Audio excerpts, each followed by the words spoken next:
احذر من الصحبة السيئة، وأن تكون هذه الصحبة السيئة من القرابة. والله يا أخوان، كثير من الفتية والشباب يريدون الاستقامة، يريدون حضور المسجد، يريدون ترك المعاصي، ولكن الصحبة السيئة لا تتركها. قبل أيام نحن دائما نذكر الواقع. أحدهم كلمني وجاءني في المسجد، ترك فعل الفواحش، وقال: والله يا شيخ يتصلون علي حتى أعود إلى هذا الأمر. انظروا إلى الصحبة السيئة. لذلك من ترك أمورا كان عليها من المعاصي والكبائر، أول ما يغير الصحبة. لا يقول أريد أن أهديهم، أريد أن أجلس معهم، حتى إذا كنت ضعيفا في بداية طريقك فابتعد عن أهل المعاصي، ولا تقول أنا داعية حتى تتمكن.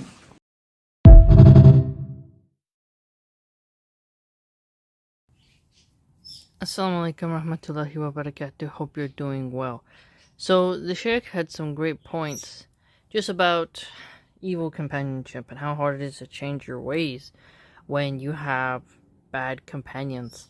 This made me think about the character Christopher Moltisanti of The Sopranos.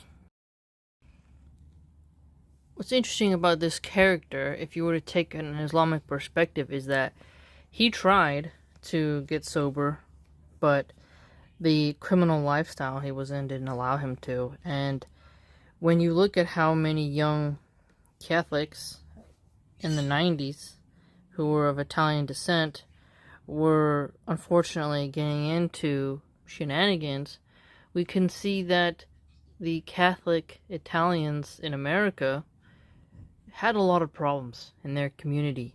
And it's unique how The Sopranos captured that. And American Italians are quite different than Italians that are residing in Italy. And as an Italian American myself, The Sopranos became a huge hit for a lot of youth who essentially had no connection to the homeland. Christopher sacrificed Adriana for Tony, and Christopher's whole arc of trying to be taken seriously, but him being addicted to drugs, made it so that he could never be respected, and he became a junkie, and eventually Tony put him down when they got into a car accident because he just was such an unfit person, and Tony realized one of these days he's gonna have this kid in the car, and that's gonna be very tragic. And that's when you get a glimpse of the car seat when they get into that accident. And I think when the Sheikh points out how youths, they really struggle to reform their habits, right, because they're not really being cautious of evil companions, I think a lot of Americans can look at Christopher's example and understand why Islam is superior, because Islam forbids everything that Christopher did, and if he would have obeyed Islamic rules, he would have never ended up in such a terrible position. Christopher gambled. Gambling's haram. He free mixed with women, haram. He used drugs and intoxicants, haram. He was part of a crime family, haram. And what is interesting is that whenever you mention Italian mafias and how they went to mass and they were super Catholic, that's not really counted as Christian crimes. And Christianity doesn't get stained by their actions. Whereas if someone's brown and does something terrible in the UK or in America, all Muslims get labeled, and it reflects badly upon Islam according to them. And yet, when it came to the Irish mob and the Italian mob, Catholicism didn't get stuck with that. It's interesting how you can look at the crime that Italians participated in, and a Protestant could have said, what good are these Italian Catholics bringing to America? We need to get rid of them and target them. That could have been the same rhetoric that's applied to Muslims, could have been applied to them. And it was for some time, in a light way, where people didn't consider Italians white, especially if they were from Southern Italy. And there was a stigma. And for a while, there was stigma against Catholics. But overall, these mobsters, because they were white, they were able to do things and not get as criticized, whereas someone who isn't white will be held to a higher standard. Don't forget the companionship that Christopher kept around him was both people of his community who had been there for a long time, and there were also relatives. So the different made men were criminals, but they were also related to him. So he had evil companionship all around him, which made it very difficult for him to change. And so when you think about how hard it is to leave obscene acts, when you're surrounded by individuals who keep that up, who keep that energy up, that mindset, how are you supposed to reform? How are you supposed to even see the error of your ways? And when you look at the rules of Islam, they're way more strict than Christianity. And had Christopher converted to Islam, he would have had to change so much in his life. And the aspect of The Sopranos also highlights American culture, Western culture. And this is a bigger can of worms. When you analyze the relationship that Christopher had with Tony, you begin to see how detrimental Tony was to Christopher's sobriety, and Christopher always was trying to prove himself to Tony, but he really should have just stuck with school, made movies. He tried to get into that a little bit, but because he kept relapsing into drugs, which is haram, gambling, being with lewd, bad, sinful women, being a total degenerate, how is he going to let go of that lifestyle?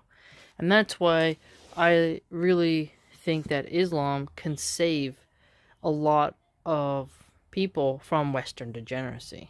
And I really do think that The Sopranos highlighted a shade of Western degeneracy. Tony with his strip clubs, constant cheating, constant womanizing, the obsession with looking like you made it, and when you do make it, how do you maintain it? And a lot of people are willing to commit crimes in order to keep that up. Whereas I truly believe that once you get taqwa, once you get more God consciousness, you start to become less materialistic, and then doing crime becomes even less appealing. The luxurious life that Christopher led and that many want to lead makes them indulge a lot in sin and intoxicants, and when you combine those elements, you just dig yourself into a deeper and deeper hole. And it's hard to have stable families when you have people who promote things that destabilize the family. And it's important for young men in particular to understand the importance of sobriety, how you can still be elite without engaging in criminality, debauchery, and all those elements that Christopher himself participated in. You can still be someone who is respected within your community without having to be part of a crime family or some gang or some cartel. I recall the hadiths that talk about, I think it was. I think it was a hadith, but we're not supposed to take birds as omens. Here, though, you get a little bit of Edgar Allan Poe-ish, where Christopher sees a crow, raven, in the window during his ceremony of becoming a made man. And what's interesting about this is it kind of tips on the occult. And when you think about what a mafia does, they don't really spread goodness in society. You're really agreeing to do whatever it takes to sustain the family, to maintain the family's position, and accept the chain of command. So, if you're told to go murk someone, you obey the capo, whoever's above you, essentially, before your own conscience. Think about it. They were Christians. Their women were wearing crosses and all that. Yet, the rules in the Bible clearly don't favor such actions. But what is it about Italians where you get this sort of criminality in terms of the mafia and then having this performative, outworldly religiosity? It's really interesting how that was such a phenomenon, and you don't see people like Tommy Robinson or Officer Tatum, Mark Dice, people who really tried to dunk on Islam, ever really dig into what the Italians did when they first emigrated and how Italians were portrayed in movies, and it did reflect a glimpse of reality of what Catholics did, right? So they talk about, UK grooming gangs, blah, blah, blah. Okay. Well, Tony had an entire strip club. And when you look at who owns strip clubs and whatnot, and if you were to ask that strip club owner, like, what's your religion, what would they say? Think about it. There's a lot of people who do haram businesses, and then they claim to be Christian. And we don't get to classify that as Christian crime. Isn't that interesting? But someone who maybe went to the masjid once a year, doesn't even do their 5 daily prayers, they have a dusty Quran on their shelf they've barely opened, and they do a crime, suddenly Fox News is like, jihad is on the way. Ban all Muslims. By that logic, we should be able to do the same to Italians who commit crimes and then to Catholics and their flock. Gambling is haram in Islam. And when you gamble, people drink, they loosen up, they make worse decisions. And ladies are around to kind of grease up the wheels. And you waste quite a lot of money. And you get yourself into some hot water with loan sharks. And The Sopranos had a character who couldn't pay Tony, and then he kind of got roughed up a bit. And, it was a whole thing where his son had to get his car given over to Tony, and then Tony tried to give that car to his daughter Meadow. But one of the key aspects here is you get a lot of trouble that comes into your life through gambling. Andrew Tate, he converted to Islam, but he couldn't let go of the gambling. Now he promotes gambling, you see. And CoffeeZilla did a whole video going about gambling on YouTube. That you bunch of YouTubers were promoting gambling. And DraftKings is a huge gambling sponsor for so many people, and a lot become addicted. The fact that Las Vegas exists and you can go gamble there is dystopian, in my opinion. And I think that gambling breeds a lot of selfishness.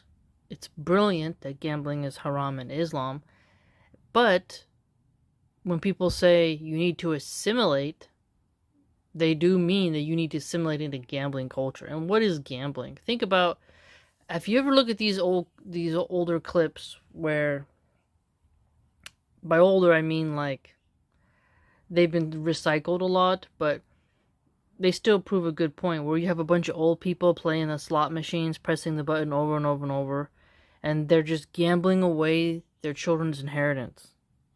And I recall there was one video where a woman was so addicted to sitting in the chair waiting for her to get her like win or whatever that she urinated in the chair.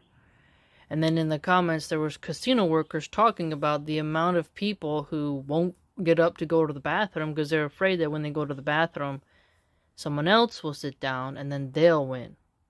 And they urinate on themselves. So people get so addicted to gambling that they literally piss themselves.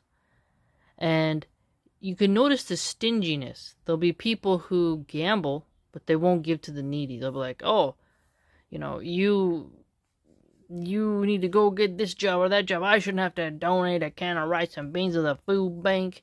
That's theft. Why should I support you? They really just love kicking the peasants. For example, Tim Pool. I did a video on him, and he was screaming at the poor over EBT and Snap. He plays poker, he gambles, so he's using his super chat money to just piss it away in gambling.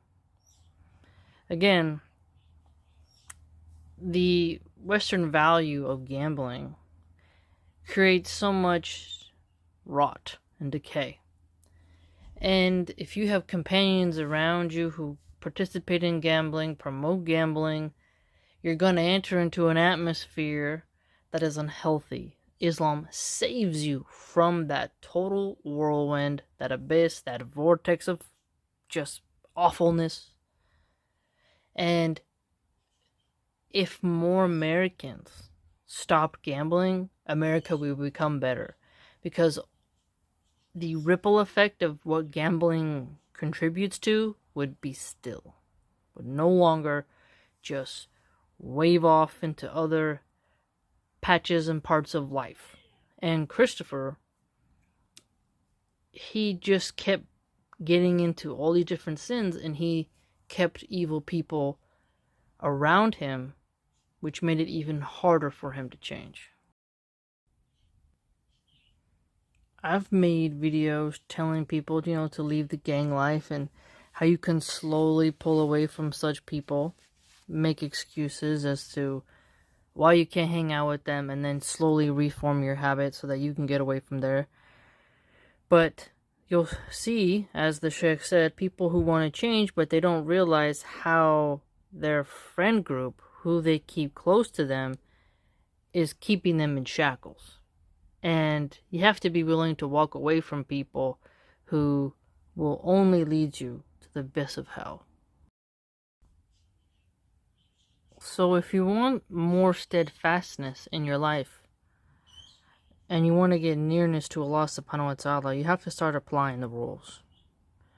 Islam is the one true religion, and in order to get that sweetness of faith, you really have to apply the rules. And it's going to be hard at first. It's going to be an adjustment period.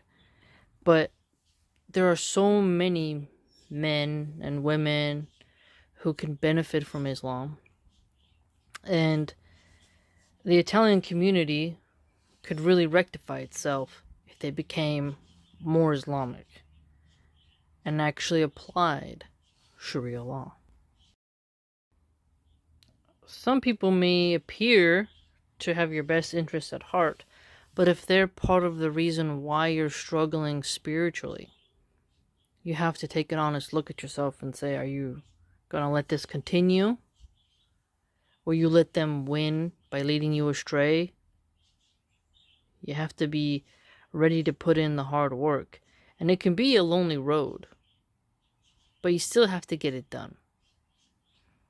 And I think it's very important to remind the at-risk youth, and even those who are fresh out of prison and they need a reminder to stay good, stay on the straight path, that if you keep hanging around someone who has a more dominant energy than you, and they keep shuffling you towards sin and degradation and rebelliousness, disobedience to Allah subhanahu wa ta'ala, then you're going on an uphill battle, and you're really slicing your own Achilles heel, and you have to fix that.